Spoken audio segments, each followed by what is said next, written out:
Isang pulis ang patay at 8 ang nasugatan matapos masabugan ng improvised explosive device sa Mountain Province. Ang mga IED iniwan daw ng mga nakabakbakan nilang miyembro ng New People's Army. Makibalita tayo kay Susan Enriquez.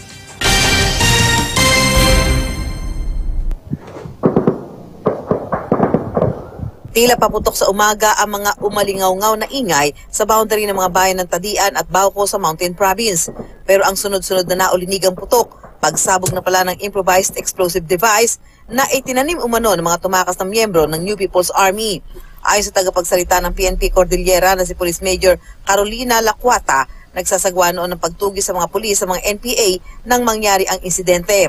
Namatay si Police Corporal Marlon Casil, sugatan naman ang 8 iba pang pulis.